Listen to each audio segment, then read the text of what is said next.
Pierre Poilievre lied to a reporter's face yesterday because he didn't want to take accountability, after he called a car explosion at the border a terrorist attack. Even though at the time no one had actually confirmed it was a terrorist attack, and officials later concluded that there was no terrorism in the incident.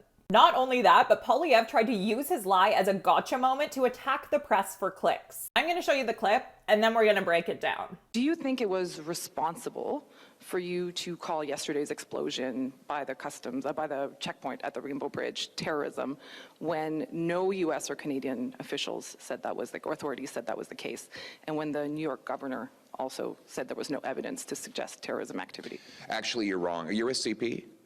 Okay, so CP, by the way, CP, just for everyone's knowledge, did have to make 3 corrections for falsehoods that they put into a single article. I think that might be unprecedented.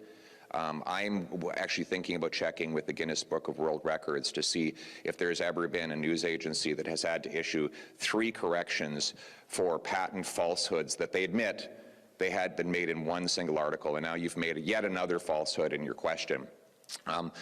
Where you are wrong is that CTV reported that the government of Canada was presuming that the incident was terrorist. So, yeah, and that's what I said in my remarks. You're right. It was a media report. And you think that's a responsible thing to go on? To make that kind of a statement at the time without speaking? What kind of statement? Calling something terrorist? I didn't.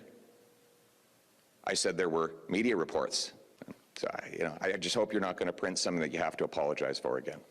So in that clip, Poilievre says that he was citing media reports, specifically CTV News, when he called it a terrorist attack. Let's check the official transcript. Oops. While he referred in English to media reports of a terrorist attack, in French he called it this terrorist attack.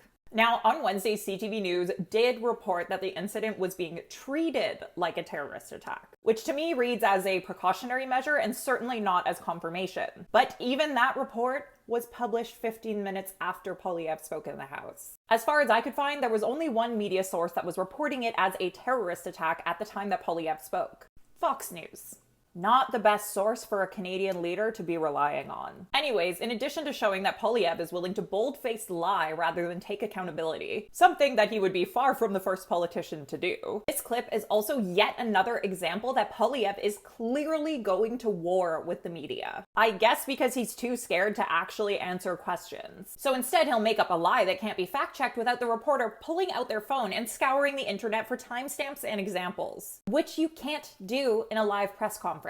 And then the reporter, who I can pretty much guarantee is making less than half the salary that Poilievre has made his entire life as a career politician, becomes a sacrificial lamb to the clickbait gods and faces rampant harassment. Real man of the people stuff. But honestly, even if you hate reporters, you should be mad that Poilievre thinks you're this stupid. Because I would argue this strategy only really makes sense if Poilievre is gambling on the fact that the public will be so blinded by their hate for the media that they won't notice or care that he's dodging accountability and wussing out of answering real questions. And while this tactic might impress fedora-wearing Reddit users, I hope most people will see this strategy for the dangerous and chicken shit tactic it really is. What do you think?